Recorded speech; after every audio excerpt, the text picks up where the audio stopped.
புறநகர் மேற்கு மாவட்ட கழகம் சோழவந்தான் சட்டமன்ற தொகுதி நம்முடைய அருமை தம்பி கொரியர் கணேசன் அவருடைய சீரிய தலைமையிலே இந்த சிறப்பான பிரச்சார பேரணி ஏற்பாடு செய்யப்பட்டிருக்கிறது. ஒரு மாநிலத்தினுடைய வளர்ச்சி என்பது அங்கு சட்டம் ஒழுங்கு சீராக இருப்பதை அடிப்படையாக வைத்துத்தான் அமைகிறது என்பது எல்லோருக்குமே நன்றாக தெரியும். ஆனால் சமீப காலங்களாக தமிழ்நாட்டிலே கொலை, கொள்ளை, வெட்டு, குத்து சம்பவங்கள் பரவலாக அதிகரித்திருப்பது அனைவருக்கும் வேதனை அளிக்கிறது, கவலை அளிக்கிறது.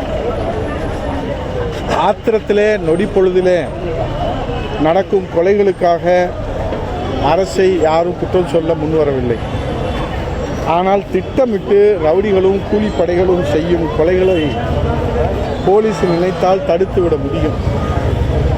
மதுரையிலே கூட 3 கொலைகள் இந்த 3 நாட்களில் நகைக்காக மூதாட்டிகளை அவர்கள் கழுத்தை அரித்து போட்டுவிட்டு நகையை கொள்ளையடித்து சென்றிருக்கிறார்கள். இதுவரை அது குறித்து துப்பு தொடங்க கூட இந்த காவல்துறைக்கு துப்பில்லாத ஒரு நிலையை நாம் பார்க்கிறோம்.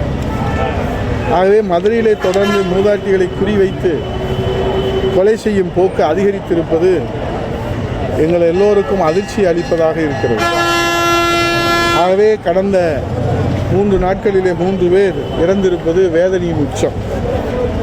இன்றைக்கு பொதுமக்கள் பாதுகாப்பாக சாலைகளிலே நடமாட முடியாத ஒரு நிலை ஏற்பட்டிருக்கிறது. ஆனால் முதலமைச்சர் என்ன சொல்கிறார்? கொலைபாதக செயலில் ஈடுபடுபவர்களை சட்டத்தின் முன் நிறுத்தி கடும் தண்டனையை பெற்றுத் தருவோம். கொலை குற்றத்தின் பின்னணியிலே இருப்பது யாராக இருந்தாலும் அவர்களை கண்டறிந்து தண்டிப்பதிலே எனது அரசு உறுதியாக உள்ளது என்று முதலமைச்சர் முத்துவேல் கருணாநிதி ஸ்டாலின் அவர்கள் கூறி அறிக்கை வெளியிடுவது மட்டும்தான் அவருடைய நடவடிக்கையாக அறியப்படுகிறது. ஆனால் இது செயலிலே இன்றைக்கு கடுகளவும் செயல்பாட்டில் இல்லை என்பதை ஒவ்வொரு நாளும் நடைபெறுகிற கொலைகளின் எண்ணிக்கையே சாட்சியாக இருக்கிறது. பொதுவாக எந்த ஒரு குற்றத்துக்கும் பின்னணியில் ஏதோ ஒரு வகையில் மண் காரணமாக இருக்கும், பெண் காரணமாக இருக்கும், அல்லது பொன் காரணமாக இருக்கும். இது ஏதோ ஒரு வகையில் நடைபெறுகிறது என்று சொன்னால் அதை இரும்பு கரம் கொண்டு அடக்க வேண்டிய முதலமைச்சர் வெறும் இடமாற்ற நடவடிக்கையோடு அவர் திருப்தி அடைவதை பார்க்கிற போது அவருக்கு நிர்வாகத்திலே இன்றைக்கு போதிய அனுபவம் இல்லாமையை காட்டுவதாக இன்றைக்கு இருக்கக்கூடிய அரசியல் வல்லுநர்கள் கூறுகிறார்கள். மக்கள் வேதனைப்படுகிறார்கள். அது மாத்திரமல்ல, இன்றைக்கு தொடர்ந்து நம்முடைய வாழ்வாதார உரிமைகள் பறிபோய்க் கொண்டே இருக்கிறது. காவிரியிலே தண்ணீரை திறந்துவிட மறுத்து கர்நாடகா காங்கிரஸ் அரசு முரண்டு பிடிக்கிற போது அதற்கு இவர் வெண்சாமரம் வீசுவது வேதனையின் உச்சமாக இருக்கிறது. தமிழ்நாட்டினுடைய ஜீவாதார உரிமையை விட்டுக் கொடுக்கக்கூடாது என்று இங்கே தமிழகத்திலே மாண்புமிகு எதிர்க்கட்சி தலைவர் முன்னாள் முதலமைச்சர் புரட்சித் தலைவர் எடப்பாடியார் அவர்கள் உரிமை குரல் எழுப்பிக் கொண்டிருந்தாலும் கூட ஆளுகிற அரசாக இருக்கிற திமுக அரசு இதை வேடிக்கை பார்க்க மட்டுமே செய்கிறது. காவிரி நடுவர் மன்ற தீர்ப்பின் அடிப்படையில் தமிழகத்திற்கு ஆண்டுதோறும் 177.25 டிஎம்சி தண்ணீரை கர்நாடக அணைகளிலிருந்து நமக்கு தர வேண்டும். ஒவ்வொரு வாதமும் வழங்க வேண்டிய நீரின் அளவு காவேரி மேலாண்மை ஆணையம் வாயிலாக வரையறுக்கப்பட்டுள்ளது. அந்த வகையிலே ஜூன் மாதம் வழங்க வேண்டிய 9.19 டிஎம்சி நீரில் 2.25 டிஎம்சி மட்டுமே தமிழகத்திற்கு கொடுக்கப்பட்டிருக்கிறது.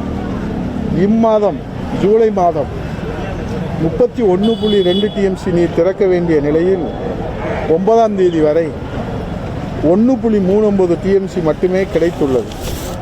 ஆகவே இவையெல்லாம் வேதனையாக இருக்கிறது.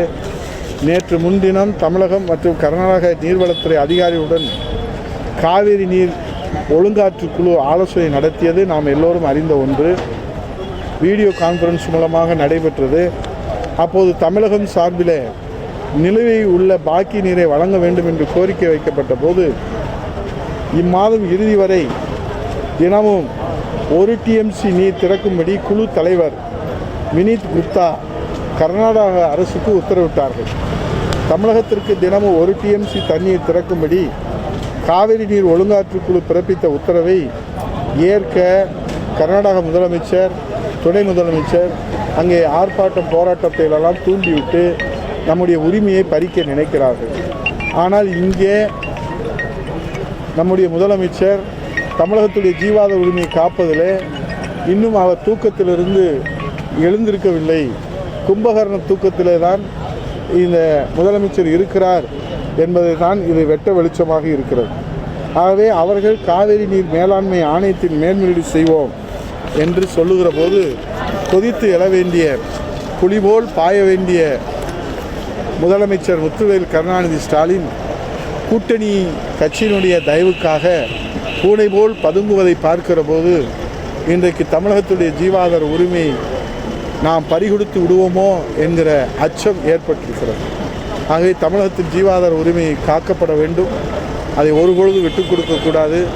இந்த போதை கேந்திரமாக மாறியிருக்கிற தமிழகத்திலிருந்து தமிழக மக்களை காப்பாற்றுவதற்காகத்தான் மாண்புமிகு எதிர்க்கட்சி தலைவர், கழகத்தின் நிரந்தர பொதுச் செயலாளர் புரட்சித் தலைவர் எடப்பாடி வழிகாட்டுதலோடு ரிசைன் ஸ்டாலின் என்கிற இந்த துண்டு பிரசுரங்களை மதுரை மாவட்டத்தில் சோழவந்தான் சட்டமன்ற தொகுதி, உசிலமெட்டி சட்டமன்ற தொகுதி, திருமங்கலம் சட்டமன்ற தொகுதி உள்ளிட்ட மதுரை புறநகர் மேற்கு மாவட்ட கழகத்தின் 3 தொகுதிகளிலும் கிராம வாரியாக மக்களிடத்தில் கொண்டு போய் சேர்த்து இதற்கு ஒரு மகத்தான தீர்ப்பு வழங்குங்கள் என்று மக்களிடத்திலே நாங்கள் கோரிக்கை வைத்திருக்கிறோம்.